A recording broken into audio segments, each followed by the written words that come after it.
સુરત શહેરના જાણીતા બિલ્ડર તુષાર ગેલાણીના આપઘાત કેસમાં હવે મહત્વનો વળાંક આવ્યો છે।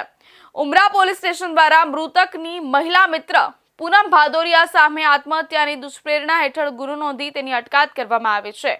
પરિવારના આક્ષેપ મુજબ બ્લેકમેલિંગ અને મિલકતો પડાવી લેવાના કારણે તુષાર ગેલાણી માનસિક રીતે પરેશાન હતા। દીકરીના લગ્ન પ્રસંગે હોબાળો કરવાની ધમકી મળતા બદનામીના ડરથી તેમણે આપઘાત કર્યાનું પણ સામે આવ્યું છે। બીજી તરફ પૂનમ ભાદોરિયાએ પણ બિલ્ડરના પરિવાર સામે ગંભીર આક્ષેપો કર્યા હતા। સમગ્ર મામલે ઊંડી તપાસ બાદ પોલીસ દ્વારા કાયદેસરની કાર્યવાહી હાથ ધરવામાં આવી છે। સુરતના જાણીતા બિલ્ડર તુષાર ગેલાણી આપઘાત કેસમાં ઉમરા પોલીસે તેમની મહિલા મિત્ર પૂનમ ભાદોરિયા સામે આત્મહત્યાની દુષ્પ્રેરણાનો ગુનો નોંધી તેની અટકાયત કરી છે। તુષાર ગેલાણીના પરિવારે પૂનમ ભાદોરિયા વિરુદ્ધ અરજી કરી આક્ષેપ કર્યો હતો કે તે તુષાર ગેલાણીને બ્લેકમેલિંગ કરતી હતી। પૂનમ ભાદોરિયાએ બિલ્ડર પાસેથી દુકાનથી માંડીને અમુક મિલકતો પણ પડાવી લીધી હતી। તુષાર ગેલાણી પૂનમ ભાદોરિયાથી છુટકારો મેળવવા માંગતા હતા, પરંતુ તે પીછો છોડતી ન હતી।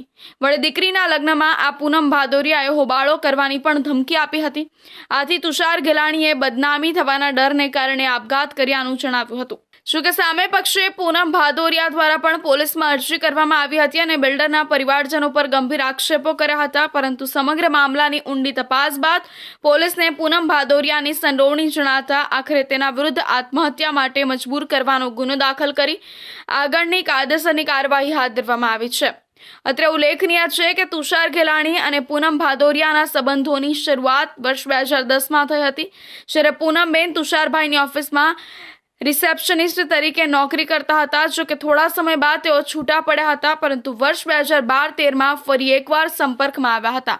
આ પુનઃ મિલન બાદ તેમણે વ્યાવસાયિક ભાગીદારી શરૂ કરી, જેમાં સૌપ્રથમ તુષારભાઈના બિલ્ડિંગમાં બચપન સ્કૂલની ફ્રેન્ચાઇઝી 2 વર્ષ સુધી ચલાવી હતી। ત્યારબાદ તેમણે સુરતના જોલી આર્કેડમાં દેરાસરની પાછળ પોતાની blue Papillon pre primary school શરૂ કરી હતી। પૂનમબેન પર આક્ષેપ થયેલો કે પૂનમબેનની સ્ટ્રેસના કારણે તુષારભાઈએ અત્યધિક પગલું ભરેલાનું છે, જે બાબતે તેમના બેંક સ્ટેટમેન્ટ, તેમના સીએના નિવેદન તથા તેમની આર્થિક વ્યવહારોની લેવડ-દેવડ બાબતે પણ ચકાસણી કરવામાં આવી, જેમાં ઇન્વેસ્ટિગેશન દરમિયાન એ વસ્તુ ધ્યાને આવેલ કે જેમાં બ્લુ પેપિલોન નામની સ્કૂલની ભાગીદારીમાં પૂનમબેનનો બેઝિક રોલ સ્કૂલ ચલાવવાનો હતો અને આર્થિક ફંડ તેમનું ક્યાંયથી કાગળ પર આવેલું નહોતું, છતાં પૂનમબેન સેલરી સિવાય પણ એઝ અ પાર્ટનર એમનો નફો મેળવતા હતા, જે ધ્યાનને આવતા સીએ મારફત વેરીફાઈ કરાવતા તે હકીકત સાચી જણાય અને તેમના ઇન્કમટેક્સ રિટર્ન તથા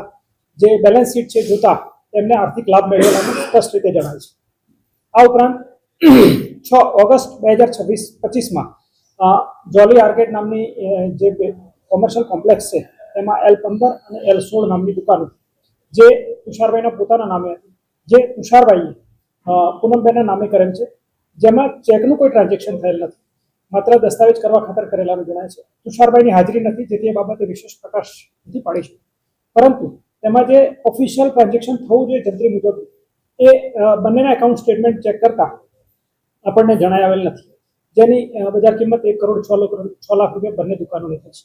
આમ બંને વસ્તુઓ ધ્યાને આવતા તેમના પરિવાર તરફથી ફરિયાદ દાખલ કરવાનો આગ્રહ આજરોજ સવારે ઉમરા પોલીસ ખાતે તેમના વિરુદ્ધમાં પૂનમબેન વિરુદ્ધ ફરિયાદ દાખલ કરવામાં આવેલ છે, જેની તપાસ અમુક ઉત્તેજ કરી રહ્યા છે અને ફરિયાદ દાખલ થતાની સાથે પૂનમબેનની અગાઉ પણ પૂછપરછ કરી હતી અને આજે પણ કરી છે। જો પોતાના પક્ષે કોઈ સમર્થન આપું છું તો વારંવાર કહેવા છતાં આપી શકેલ નથી। પરિવારનો આક્ષેપ છે કે પૂનમબેન દ્વારા તુષારભાઈને માનસિક રીતે ટોર્ચર કરવામાં આવતા હતા। ખાસ કરીને પરિવારમાં આગામી લગ્નના પ્રસંગોને ધ્યાનમાં રાખીને પૂનમબેન તેમને બદનામ કરવાની અને પ્રતિષ્ઠાને નુકસાન પહોંચાડવાની ધમકી આપીને સતત દબાણ બનાવી રાખતા હતા, જેના કારણે તુષારભાઈ ભારે તણાવમાં હતા।